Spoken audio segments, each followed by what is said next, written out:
Welcome back to UBG Bytes. Great to be back.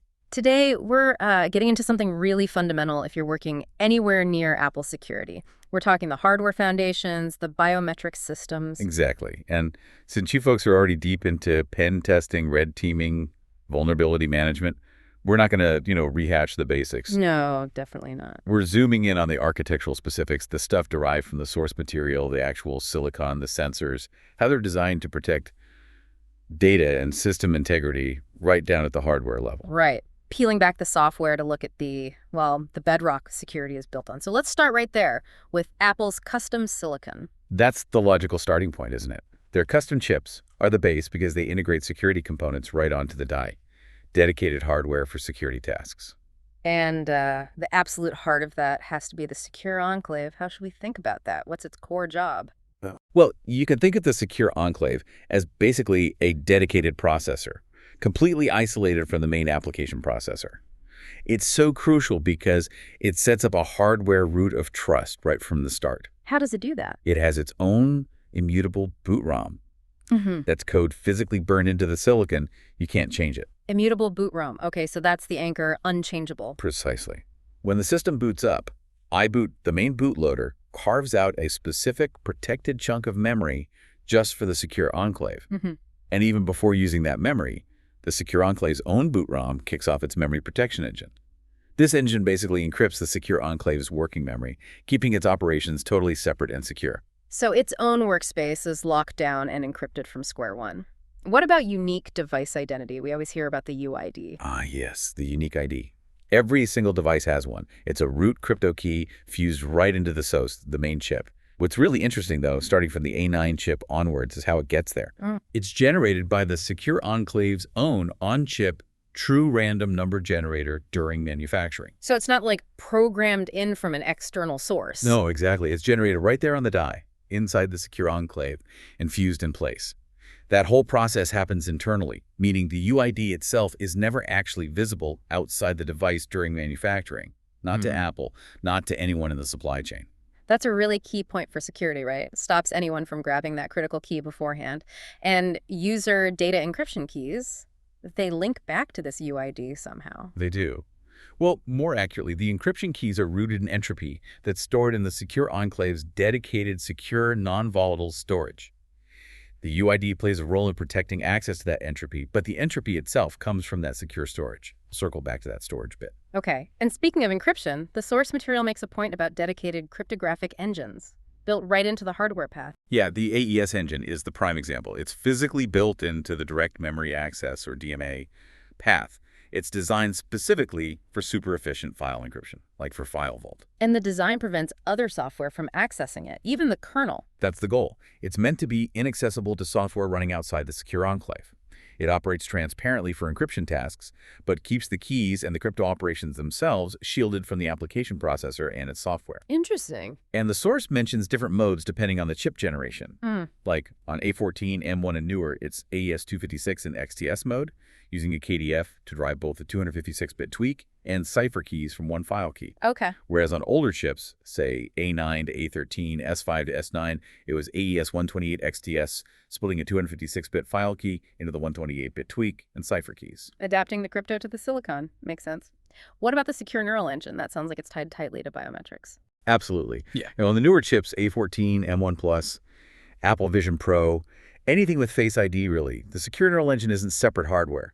It's actually a secure mode of the main application processor's neural engine. Oh, okay. So same hardware, different operating mode. Exactly. There's a dedicated hardware security controller that switches the neural engine between tasks for the main AP and tasks for the secure enclave. And crucially, it resets the neural engine's state every time it switches. Why the reset? To prevent any kind of data leakage or side channel information persisting between the untrusted world of the AP and the trusted world of the SE.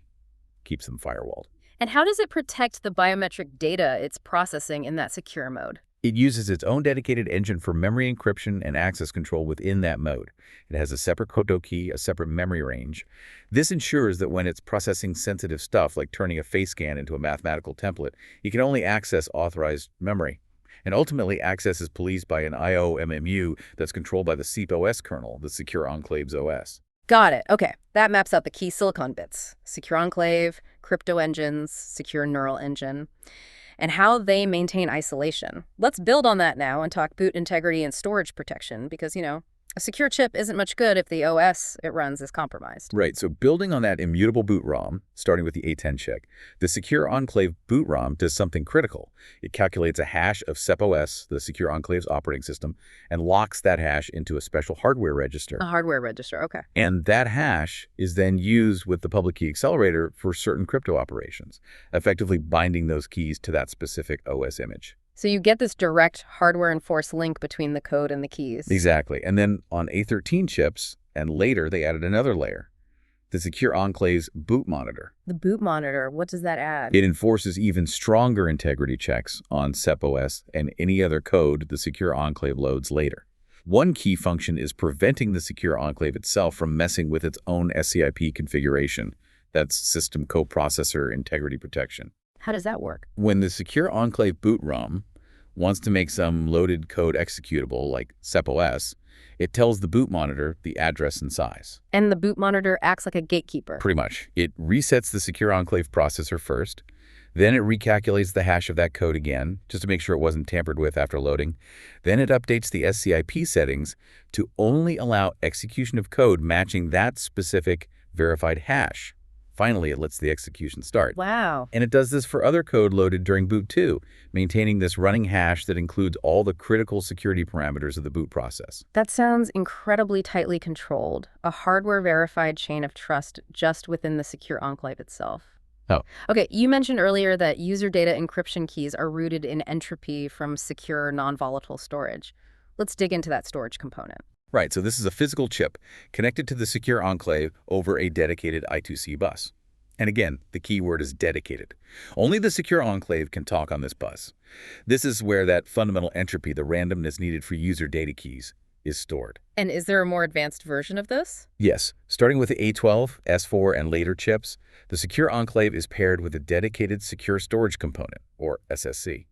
Think of it as another security chip, but specialized for protecting entropy and secure storage functions. Like a mini HSM just for storage? Sort of, yeah. It has its own immutable ROM, its own true random number generator, a unique key per device, crypto engines, even physical tamper detection. Okay. Its job is to safeguard that critical entropy the Secure Enclave relies on.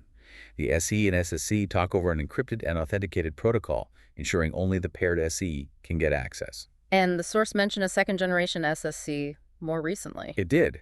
Devices from fall 2020 onwards have a second-gen SSC, and the big new feature there is counter lock boxes. Counter lock boxes. Sounds like something aimed squarely at stopping passcode brute forcing. That's exactly it. Each lockbox holds a few key things: a 128-bit salt, a 128-bit passcode verifier, an 8-bit counter for attempts, and an 8-bit maximum attempt value. And access is strictly controlled via that secure protocol between the paired SE and SSC. This sounds like the hardware behind the 10-attempt passcode limit on iPhones, then. It is. These lockboxes hold the entropy needed to unlock your passcode-protected data. When you enter your passcode, the paired Secure Enclave derives the entropy using your code and its own UID. That derived entropy is sent to the SSC. The SSC first checks and increments the attempt counter. If the counter goes over the max, usually 10 tacks, the SSC is designed to securely erase the data associated with that lockbox. Gone. Wow, a hardware nuke switch for failed attempts. That's strong protection against offline attacks. Can you walk us through creating and then unlocking one of these lockboxes? Sure. When you set a passcode, the SE sends the derived entropy and the max attempt limit, like 10, to the SSC. The SSC generates a random salt, uses that salt, the entropy you sent, and its own internal unique key to create the verifier and the actual lockbox entropy value. It stores those, sets the counter to 0, and sends the generated lockbox entropy back to the SE. Okay, so that's set up. What about unlock? When you enter your passcode later, the SE derives the entropy again and sends that to the SSC. The SSC first increments the counter. If it's over the limit, boom, erase. If not, it uses the stored salt and its key to try and rederive the verifier and lockbox entropy from the entropy you just sent. If the derived verifier matches the one it stored earlier, bingo, correct passcode. The SSC then returns the precious lockbox entropy and, crucially, resets the attempt counter back to 0. That's a really elegant hardware-based mechanism. Protects data against a classic attack vector. Okay, we've covered a lot of complex steps here, especially that Secure Enclave boot process. For us security folks, keeping track of these trust chains. Sometimes an acronym helps. The source structure kind of suggests one for the SE boot, BLAKSB. BLIKSB. Yeah, that could work. Let's see. B is for the boot ROM, right? The immutable hardware root. Right.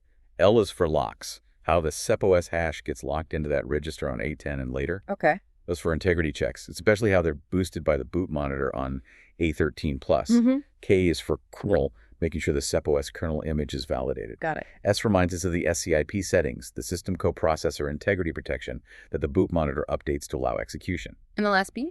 The final B is for the boot processes running hash, that continuously updated integrity value maintained by the boot monitor. BLAKSB. Boot ROM, locks hash, integrity check, kernel validated, SCIP settings, boot running hash. Nice. Ties it together. Yeah. Okay, let's switch gears a bit. Biometric authentication, optic ID, Face ID, Touch ID. How do these plug into this hardware foundation we've laid out? Well, the main idea here is convenience layered on top of strong security, right? Biometrics let you unlock quickly, which hopefully encourages people to use stronger passcodes they don't have to type constantly. So they don't replace the passcode? No, absolutely not. They're a shortcut, an alternative way in, but you must have a passcode or password set up first. They're anchored to that primary credential. And a really fundamental design point the source emphasizes is the strict separation between the actual sensor, the camera, the fingerprint reader, and the secure enclave. Okay. The raw data comes from the sensor, gets processed, encrypted, and the resulting mathematical template that's stored only inside the secure enclave. Only. So the raw scan or even the template never sits in the main processor's memory, never leaves the device. Correct on all counts. The source is explicit. The data never leaves the device. It's not sent to Apple. It's not in your iCloud backups, period. Okay, let's touch on Optic ID quickly. For Apple Vision Pro, how does that fit in? Optic ID uses near-infrared light eye safe, modulated light, and cameras to capture your iris pattern. That image data goes straight to the secure enclave and the secure neural engine. Right, the secure mode we talked about. Exactly. That's where it gets processed into the mathematical template for matching. And anti-spoofing, making sure it's a real eye. That uses neural networks running in that secure neural engine, analyzing the iris and the area around it for signs of, well, fakeness. The source mentions these networks were trained on over 1 billion images to handle diversity.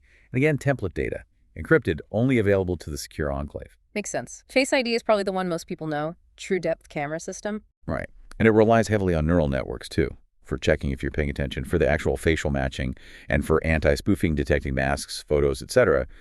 It even includes support for unlocking with a mask on the newer devices, and it adapts as your appearance changes slightly over time. Anything specific the source calls out for Face ID users or testers to be aware of? It does mention a higher statistical probability of a false match between very close relatives, like identical twins or siblings who look alike. Also with young kids under 13, whose facial features are still changing rapidly. Okay. And that slightly higher probability increases a bit more in those specific cases if you have Face ID with a mask enabled. So Apple basically recommends using the passcode if you fall into one of those categories and you're concerned. Good practical advice. Lastly, Touch ID, the fingerprint sensor. Right. Sensor detects your finger, triggers an imaging scan of the print. That scan data is sent directly, securely to the secure enclave. What happens to that raw fingerprint image inside the SE? It's stored temporarily, encrypted, just while it's being analyzed. And the analysis itself uses something called subdermal ridge flow angle mapping. The key thing this source notes is that this is a lossy process. Lossy, meaning it throws data away. Exactly. It discards the kind of specific details, minutia points you'd need to reconstruct an actual fingerprint image. So the template it stores isn't the fingerprint itself or even reversible to it. Precisely. It's a resulting map of nodes from this lossy analysis. That map is stored, encrypted, in a format only the secure enclave can read, and it's used as the template for comparison. And importantly, the template contains no identity information. Like the others, this data never leaves the device, never sent to Apple, never backed up. And the communication channel between the sensor itself and the SE, is that protected? Yes, very much so. It uses a serial peripheral interface bus. The main application processor might forward the data packets, but it can't actually read them. The channel itself is encrypted and authenticated using a session key. And that session key is negotiated using a strong random key that's provisioned in the factory and is unique to that specific sensor, and it's paired secure enclave. They use AES key wrapping for the session key exchange, and then AES CCM for the actual data transfer, giving both confidentiality and authentication. A secure pipe, all the way from finger to secure enclave. Okay, we've got the hardware, the processing, the templates. What about the rules? When does the device force you back to the passcode, even if you have biometric setup? Right, there are specific scenarios where it insists on the passcode or password for security hygiene. Like if the device hasn't been unlocked at all for more than 48 hours, Okay. or if it hasn't had a passcode unlock in over 156 hours, that's 6.5 days, and it also hasn't had a biometric unlock in the last 4 hours. Bit specific, that one. Keeps the passcode fresh in memory, I guess. Probably. Also, if it gets a remote lock command, or if you start the power off emergency SOS sequence but then cancel it. Yeah. And of course, after 5 failed biometric attempts in a row, though it might offer the passcode sooner just for usability. Makes sense. Standard security timeouts and triggers. Right? What about Face ID with a mask? You mentioned that. Is there a time limit? Yes, on the iPhones that support it, Face ID with a mask is only active for 6.5 hours at a time. That timer gets reset by a few things. Any successful Face ID match, mask or no mask, entering your passcode, or unlocking with a paired Apple Watch. So it's a convenience feature with a time window, not just always on. And generally, how often do you need to authenticate? Whenever you have Optic ID, Face ID, or Touch ID turned on, the device locks instantly when you hit the sleep-wake button or just when it goes to sleep. You need a successful biometric match or your passcode password every single time it wakes up. Got it. Okay, we've definitely dug deep into the silicon and sensors today. Speaking of masks and Face ID, Oh, where's this going? it just reminded me, why did the security researcher wear a mask to the Apple store? I'm guessing to test Face ID. To test Face ID, obviously. Of course. Had to be done. All right, let's start to wrap this exploration up. Maybe pull together some key takeaways from all this hardware detail. Sure. I think the biggest one is how Apple's security is really anchored in that custom silicon. You've got the secure Enclave with its immutable boot ROM as the root of trust. You have dedicated crypto engines like the AES engine designed for isolation. There's the secure neural engine handling biometrics in that protected mode. And then the secure storage component, especially with those counter lock boxes, providing real hardware defense against brute-forcing passcodes. And we saw how the biometric systems, Optic ID, Face ID, Touch ID, aren't just bolted on. They deeply integrated with this hardware foundation. Processing the sensitive stuff, storing the templates, it all happens strictly within the secure Enclave. It enables that convenient access, but crucially doesn't weaken the underlying passcode, which remains the primary credential protected by all this hardware. Right.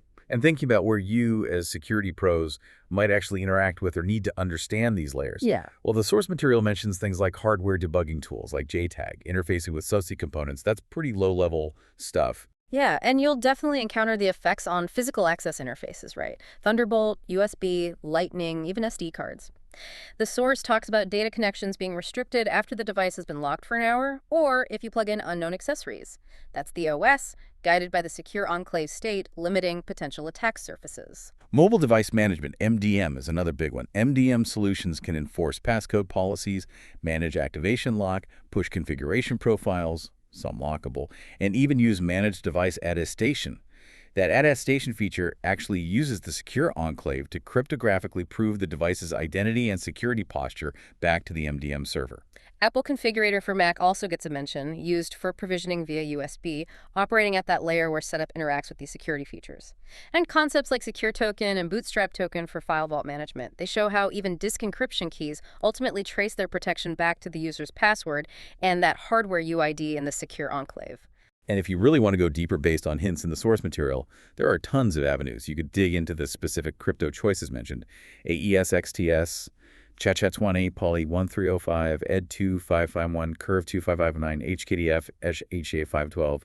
Why those algorithms for iMessage, Find My, HomeKit, etc. Or research the specific hardware memory protections across different chip generations, PPL, SPTM, KOP, FPR, SCIP, pointer authentication codes, PACs, the IOMMU. How do they actually enforce isolation and integrity at the silicon level? You could look into the ISO standard for mobile IDs, 18013-5, and how Apple's ID verifier implements things like issuer signature validation and reader authentication, as described. Or that cryptographic private set intersection method for checking passwords against breach lists, understanding the 15-bit SHA-256 hash prefix and that HSWU function mentioned. How does that actually work securely? You could study the full secure boot chain in even more detail.